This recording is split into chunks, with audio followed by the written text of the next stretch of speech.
নমস্কার সকল দর্শক এবং শ্রোতা বন্ধুকে রিমিস ভার্সন এই চ্যানেলের পক্ষ থেকে সকলকে সুস্বাগতম। আশা করছি ঈশ্বরের কৃপায় আপনারা সকলেই ভালো আছেন, সুস্থ আছেন। আজ জ্যৈষ্ঠ মাসের প্রথম মঙ্গলবার। আজ 5ই জ্যৈষ্ঠ 1432 বঙ্গাব্দ এবং ইংরাজির 20 মে 2025। জ্যৈষ্ঠ মাসের মঙ্গলবারের জয় মঙ্গলচণ্ডীর ব্রত। এই ব্রত করার নিয়ম জ্যৈষ্ঠ মাসেই। পয়লা জ্যৈষ্ঠ থেকে সংক্রান্তি পর্যন্ত যতগুলো মঙ্গলবার পড়ে প্রত্যেকটি মঙ্গলবারে নিয়মিতভাবে ব্রতের পালন এবং অনুষ্ঠান করতে হয়।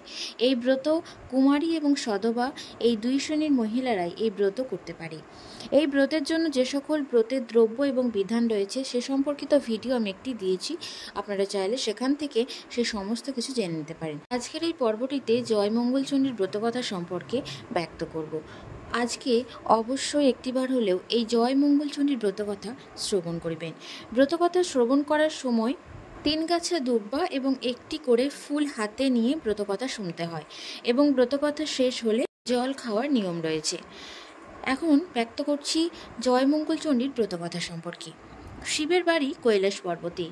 আকাশ থেকে যেন কোটি কোটি চাঁদের আলো ঝরে পড়ছে সেখানে। গন্ধর্ব, কিন্নর, যজ্ঞ এবং বিদ্যাধরদের গানে কৈলাসের শিবলোক পরিপূর্ণ হয়ে আছে। এমনই একটা দিনে মা ভগবতী পদ্মার সঙ্গে বসে গল্প করছিলেন।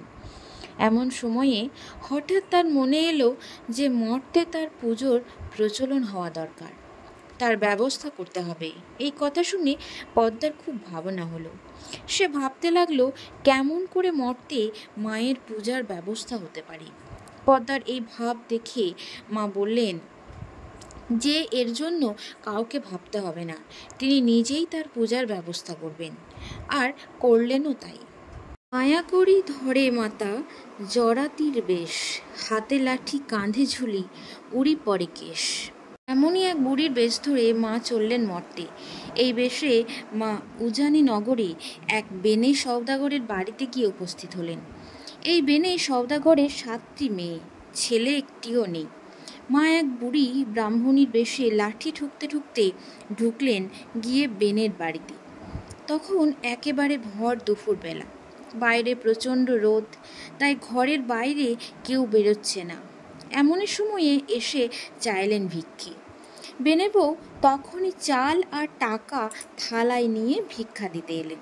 ব্রাহ্মণী তাকে জিজ্ঞাসা করলেন, হ্যাঁ মা, তোমার ছেলে মেয়ে কয়টি? বেনে বউ বলল, আমার 7টি মেয়ে হয়েছে, ছেলে একটিও হয়নি মা।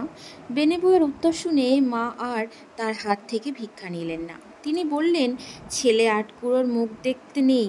এই কথা বলে ব্রাহ্মণী বাড়ি থেকে বেরিয়ে গেলেন আর কাছেই একটা অশ্বত্থ গাছের তলায় গিয়ে বসলেন। এদিকে দুপুরবেলায় এক বুড়ি ভিক্ষা নিতে এসে ছেলে আটকুড়োর মুখ দেখতে নেই বলে চলে গেল। এতে বেনে বউর খুব দুঃখ হলো। সে ভিক্ষের থালা ছুঁড়ে ফেলে দিয়ে বসে বসে কাঁদতে লাগলো। বেনে বউর কান্না শুনে 7 মেয়ে ছুটে এলো, দাসদাসীরা ছুটে এলো, আর স্বয়ং সওদাগরও ছুটে এলেন। সকলে বেনে বউর কান্নার কারণ জিজ্ঞাসা করলো, কিন্তু বেনে বউ কোনো কথা বলে না।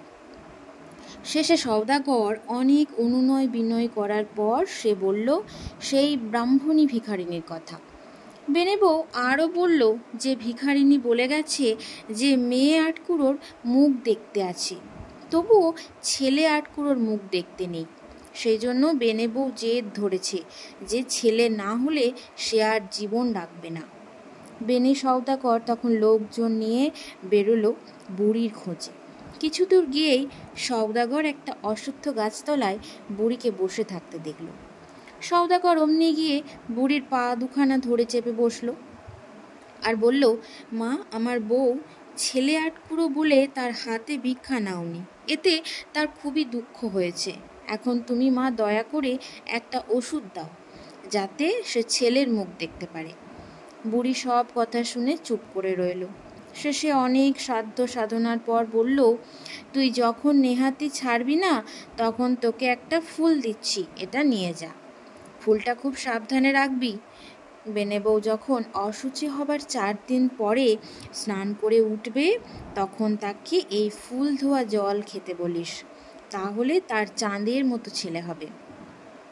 বুড়ির কাছ থেকে ফুল পেয়ে সওদাগর ছুটল বাড়ি। এবং তার বউয়ের হাতে ফুলটি দিয়ে তাকে সব কথা বলল। কিছুদিন গেল। এবার বেনে বউ অশুচি হবার পর স্নান করে উঠে সেই ফুল ধোয়া জল খেলো। মা ভগবতীর দয়ায় অল্প দিনের মধ্যেই বেনে বউয়ের পেটে সন্তান এলো। বুড়ো বয়সে বউ গর্ভবতী হয়েছে। এবার তার আটকুড়ো নাম ঘুচবে। বাড়িতে সকলের কি আনন্দ। ক্রমে 9 মাস হলো, তখন বেনে বউয়ের সাধ দেওয়া হলো খুব ঘটা করে। এইভাবে 10 মাস 10 দিন কেটে যাওয়ার পর বেনে বউয়ের প্রসব বেদনা উঠল। কিন্তু প্রসব বেদনায় সে খুব কষ্ট পেতে লাগলো। প্রসব আর তার কিছুতেই হয় না। সকলে খুবই ভাবনায় পড়েছে। এমন সময় একজন বৃদ্ধা এসে বউয়ের ওই অবস্থা দেখে বলল, বৌমা এত কষ্ট পাচ্ছে, সে একবার মা দুর্গাকে ডাকুক না, তিনি সব দুর্গতি দূর করবেন। এই কথা শুনে বেনে বউ কেঁদে কেঁদে মা ভবানীকে ডাকতে লাগলো। এমন সময় কৈলাসে মা ভবানীর সিংহাসন টলে উঠল। মা তখন পদ্মাকে জিজ্ঞাসা করলেন, হ্যাঁ রে পদ্মা, হঠাৎ আমার সিংহাসন এইভাবে ঢলে পড়লো কেন বলতো? পদ্মা তখন বললে, মা তুমি যে বেনে বউটাকে ওষুধ দিয়েছিলে ছেলে হবার জন্য, আজ 9 দিন ধরে প্রসব বেদনায় সে ভয়ঙ্কর কষ্ট পাচ্ছে, তাই সে তোমায় ডাকছে। পদ্মার কথা শুনে মার মনে খুব কষ্ট হলো।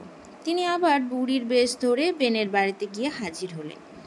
বাড়িতে তখন অনেক লোকজনের যাতায়াত চলছে। মা তখন একটি মেয়েকে জিজ্ঞাসা করলেন, হ্যাঁ গো, কি হয়েছে? তোমাদের বাড়িতে এত লোকজন কেন? মেয়েটি তখন বুড়িকে সব কথা বলল। বুড়ি তখন বললে, আমি কি বৌরানীকে একবার দেখতে পারি? মেয়েটি বলল, কেন পারবে না মা? এই বলে মেয়েটি বুড়িকে নিয়ে গেল বেনে বউর কাছে। বুড়ি তখন বললে, ঘর থেকে সবাই বেরিয়ে যাও, আমি একলা বেনে বউর কাছে থাকবো, তোমাদের কোনো ভয় নেই। বুড়ির কথা মতো সকলে ঘর থেকে বেরিয়ে যেতে বুড়ির বেশে মা ভগবতী বৌরানীর গায়ে তার পদহস্ত বুলিয়ে দিলেন। সঙ্গে সঙ্গে বেনে বউ একটি চাঁদের মতো ছেলে প্রসব করল। মা ভবানী তখন ছেলেটিকে একটু আদর করলেন আর বললেন, এর নাম রেখো জয়দেব। এই বলে মা অদৃশ্য হয়ে গেলেন। তারপর জয়াবতী 7 বছরে পড়ল।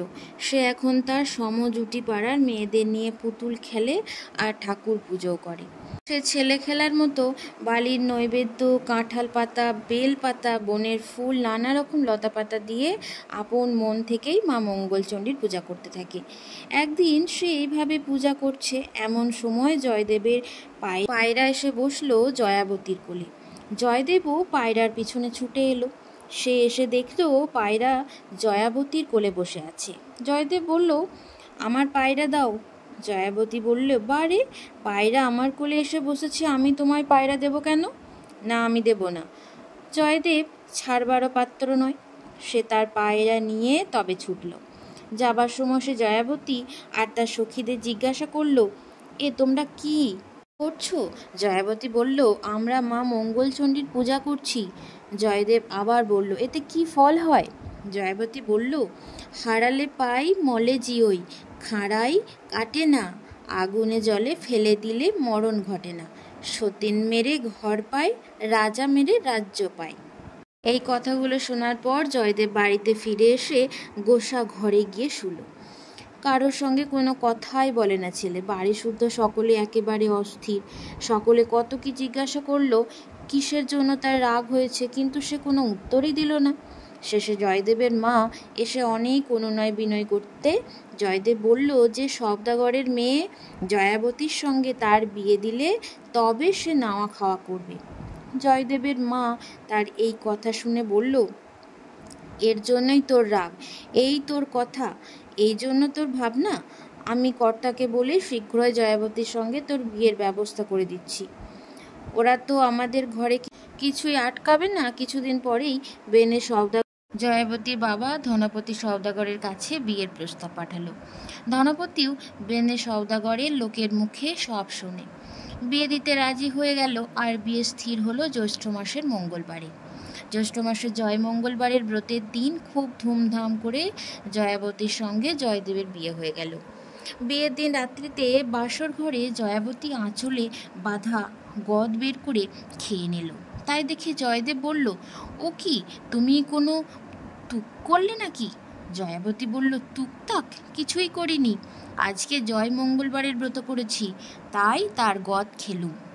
বিয়ের পরদিন ধনপতি সওদাগর জয়াবতীকে সোনার গহনায় একেবারে মুড়িয়ে দিল আর অনেক ধনরত্ন দিয়ে বর কনেকে বিদায় করল। যাবার সময় জয়দেব তার বাবার সঙ্গে না গিয়ে একটা আলাদা ডিঙিতে করে বউকে নিয়ে চলল। ছেলের ইচ্ছেই তার বাবা কোনো বাধাও দিল না। খানিক দূর যাবার পর জয়দেব জয়াবতীকে বলল, দেখো এখানে চোরের খুব উপদ্রব, তুমি অনেক গয়না পরে আছো, চুরি যাওয়ার খুব ভয় আছে, তুমি সমস্ত গয়না খুলে তোমার কাপড়ের একটা পুটলি করে আমায় দাও, আমি ওটা কোলে নিয়ে বসে থাকি, আর তুমি আমার চাদরটা পরে থাকো। জয়াবতী তাই শুনে গহনাগুলো একটা পুটলিতে করে জয়দেবের হাতে দিয়ে দিল, আর জয়দেব সঙ্গে সঙ্গে সেই পুটলিটা জলে ফেলে দিল। তারপরেই কৈলাসে মা ভবানীর আসন টলে উঠল। মা পদ্মাকে জিজ্ঞাসা করলে, আবার আমার আসন টলল কেন রে পদ্মা? পদ্মা বলল, তোমার জয়দেব জয়াবতীর সব গহনা জলে ফেলে দিয়েছে, এখন কি উপায় হবে? দেবী ভবানী তখন রাঘব বোয়ালকে ডেকে বললেন, আমার জয়াবতী সমস্ত গয়না জয়দেব পুটলি করে জলে ফেলে দিয়েছে, তুমি পুটলিটা এক্ষুনি গিয়ে ফেলে পেটের মধ্যে রাখো, আর খাল বিল নদী ও পুকুরে যেখানে যত মাছ আছে তাদের ডেকে বলবে, কাল থেকে 3 দিন তোমরা সকলে গভীর জলের মধ্যে লুকিয়ে থাকবে। এদিকে বেনে সওদাগরের বউ মেয়েদের নিয়ে ডিঙা বরণ করতে এলো। সকলে দেখলো বইয়ের গায়ে একখানাও গয়না নেই। সকলে বলতে লাগলো যে বইয়ের বাবা অত বড় মানুষ হয়ে মেয়েকে একখানাও গয়না দেয়নি, কি আশ্চর্য। যাই হোক, বেনে বউ নিজের ঘরের নানা রকম গহনা বউকে পরিয়ে বরণ করলো আর তাকে ঘরে তুলে নিল। পরের দিন বউ ভাত ভালো মাছ ধরে দেবার জন্য জেলেদের উপর হুকুম করলো। জেলেরাও বেরোলো মাছ ধরতে, কিন্তু কোথাও মাছ মেলে না।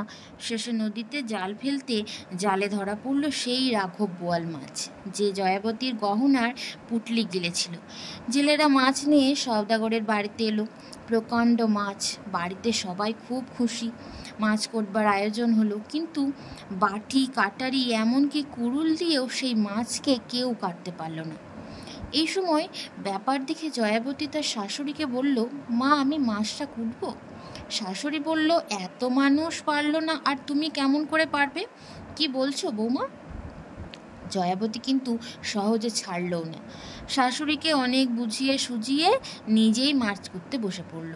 মা মঙ্গলচণ্ডীকে স্মরণ করে সে ছোট্ট বাটির 1-2 কোপ দিতেই মাছটা টুকরো টুকরো হয়ে গেল, আর তার পেটের ভিতর থেকে বেরিয়ে এলো সেই গহনার পুটলিটি। জয়াবতী তখনই ঘাটে গিয়ে সেই পুটলিটা ধুয়ে নিয়ে নিজের সব গহনা গাটি পরে নিল। তখন সকলেই বলতে লাগলো, ও কি গয়নার দিয়েছে ধনপতি। বেনে সওদাগরের বউয়ের তখন আনন্দ আর ধরে না। এদিকে জয়াবতীকে সব গয়না ফিরে পেতে দেখে জয়দেব ভাবল, হারালে পায়, জয়াবতী তো সত্যি সব হারিয়ে আবার ফিরে পেল। সেদিন বৌভাত 1700 বেনে এসেছে নিমন্ত্রণ খেতে। জয়দেব গিয়ে চুপি চুপি তাদের বলে দিল যে তারা যেন বলে মাছ যে কুটেছে সেই যদি রান্না করে তবেই তারা খাবে, তা না হলে খাবে না। তক্ষুনি কথাটা বেনে সওদাগরের কানে উঠলে বেনে সওদাগর জয়াবতীর কাছে গিয়ে বলল, মা জয়াবতী, তুমি না রান্না করলে কেউ খাবে না বলছে, এখন কি হবে মা? একটা উপায় যে তোমাকে করতেই হবে। এই কথা শুনে জয়াবতী প্রাণ ভরে মা মঙ্গলচণ্ডীকে ডাকতে লাগলো। জয়াবতীর কাতর প্রার্থনা শুনে আবার কৈলাসে মা ভবানীর আসন টলে উঠল। মা পদ্মাকে বললেন, কি হয়েছে পদ্মা, আবার আমার আসন টলল কেন? পদ্মা বলল, তোমার ব্রতদাসী জয়াবতী বিপদে পড়েছে, তোমায় ডাকছে। আজ তার বৌভাত, 1700 বেনে এসেছে নিমন্ত্রণ খেতে। তারা বলছে যে জয়াবতী না রান্না করলে কেউ খাবে না। তখন মা ভবানী এক শ্বেত মাছির রূপ ধরে উড়ে জয়াবতীর কাছে গিয়ে উপস্থিত হলেন। পরে মা জয়াবতীর কানে কানে বললেন, ভয় কি, তুমি বলো, 17 হাঁড়ি চাই, 17টি সরা চাই, আর 17 গোছা বেরি চাই। মায়ের কথা মতো জয়াবতী গিয়ে শ্বশুরকে ওই জিনিসগুলো আনিয়ে দিতে বলল।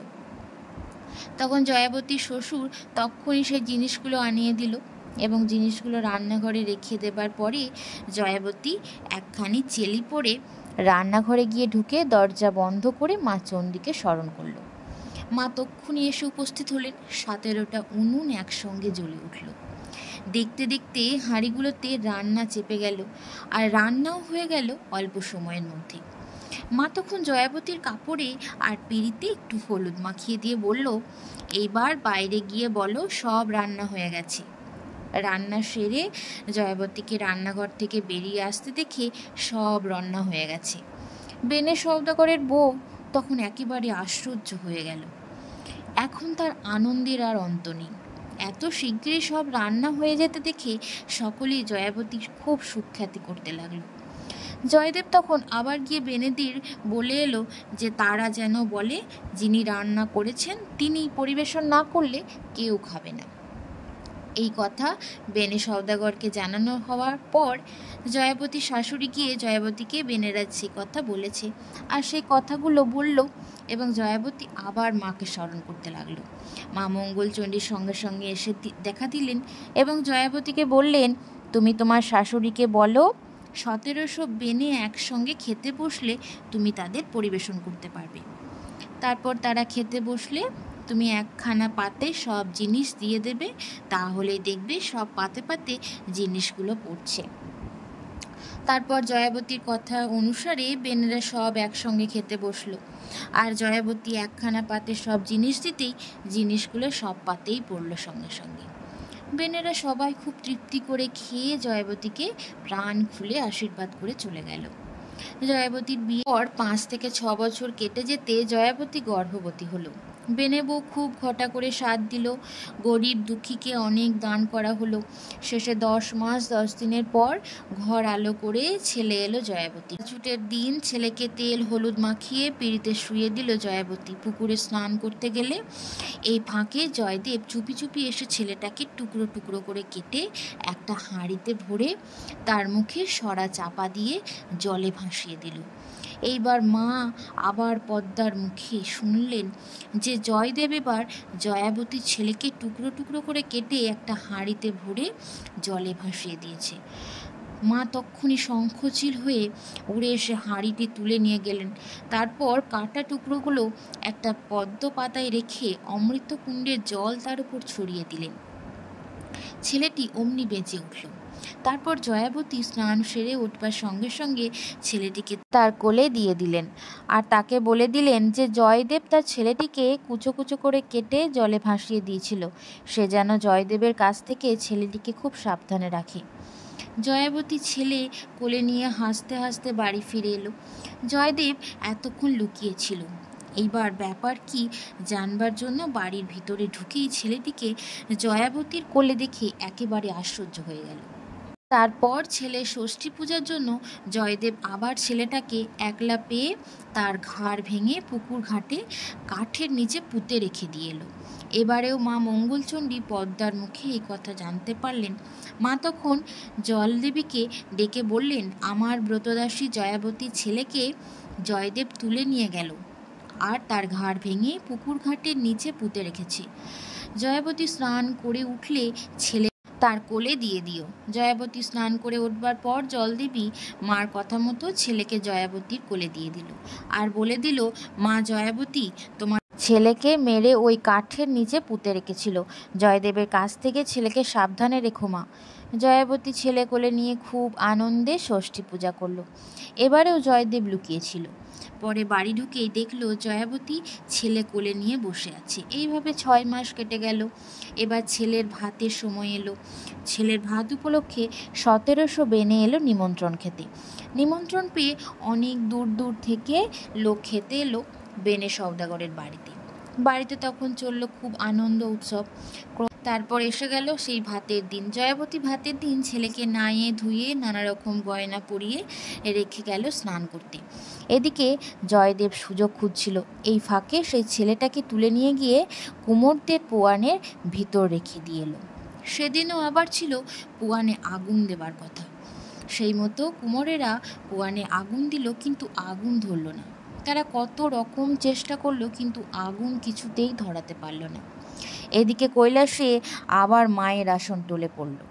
মা পদ্মাকে জিজ্ঞাসা করলো, ব্যাপারটা কি? পদ্মা বলল, আজ তোমার ব্রতদাসী জয়াবতীর ছেলের ভাত, সে ছেলেকে শুয়ে রেখে স্নান করতে গেছিল।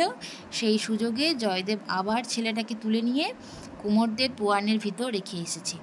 পদ্মার মুখে শুনে মা আবার সেই এক বুড়ি ব্রাহ্মণীর বেশ ধরে নেমে এলো মর্তে। কুমোরেরা তখন অনেকজন মিলে পুয়ানে আগুন ধরবার চেষ্টা করছে। মা কুমোরদের কাছে গিয়ে জিজ্ঞাসা করলো, হ্যাঁ গো, তোমাদের এখানে এত ভিড় কিসের? কুমোরেরা বলল, মা, আমরা পুয়ানে কিছুতেই আগুন ধরাতে পারছি না। যতবার চেষ্টা করছি আগুন কিছুতেই ধরছে না।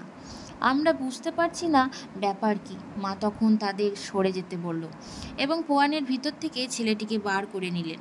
সঙ্গে সঙ্গে পুয়ানে আগুন জ্বলে উঠল। মা তারপর ছেলেটিকে নিয়ে গিয়ে জয়াবতীর কোলে দিয়ে বলল, তোমায় কতবার বলেছি যে ছেলেটিকে সাবধানে রেখো মা, তুমি পারছো না। আর জয়দেব তোমার ছেলেকে নিয়ে গিয়ে কুমোরদের পুয়ানের ভিতর রেখে এসেছিল। এই কথা বলে জয়াবতী ও তার ছেলেকে আশীর্বাদ করে মা অদৃশ্য হয়ে গেলেন। তারপর সন্ধ্যের সময় জয়দেব বাড়ি ঢুকে দেখল যে ছেলে বেশ আনন্দে মায়ের কোলে বসে খেলা করছে। এইবার জয়দেব বুঝল, 3 বার চেষ্টা করেও যখন ছেলেটার কোনো ক্ষতি করা গেল না, তখন একথা মানতেই হবে যে ব্রতের ফলের হয়তো অন্যথা কখনো হয় না। এরপর আর একদিন শেষ দেখার জন্য জয়দেব একখানা কাটারি দিয়ে ছেলেটাকে কাটতে আরম্ভ করলো। এমন সময় জয়াবতী এসে বলল, এ কি করছো তুমি? এত রকম করেও তোমার বিশ্বাস হলো না যে মা মঙ্গলচণ্ডীর ওপর? জয়দেব বেশ খানিকটা লজ্জিত হয়ে বলল, হ্যাঁ, এইবার আমার বিশ্বাস হয়েছে। তারপর থেকে জয়দেব আর কোনো অঘটন ঘটানোর চেষ্টা করল না। জয়াবতীকে নিয়ে সে বেশ সুখে ঘর করতে লাগলো। পরে তাদের আরও কয়েকটি ছেলে মেয়ে হলো। জয়াবতী শ্বশুর শাশুড়ি নাতি নাতনিদের মুখ দেখে খুব আনন্দে দিন কাটিয়ে শেষে স্বর্গে চলে গেল। জয়াবতী আর জয়দেব তাদের ছেলে মেয়েদের কাছে মা মঙ্গলচণ্ডীর ব্রতের কথা প্রচার করলো এবং তাদের প্রচার করতে বলে দিল। তারপর এক শুভ দিনে স্বয়ং ভগবান পুষ্পক রথ পাঠিয়ে দিলেন। জয়দেব এবং জয়াবতী জীবন্ত অবস্থায় সেই রথে চড়ে স্বর্গে চলে। সকলে তাদের এই অবস্থা দেখে খুব ধন্য ধন্য করতে লাগলো। সেই থেকেই জয় মঙ্গলবারের ব্রতকথা পৃথিবীময় ছড়িয়ে পড়ল।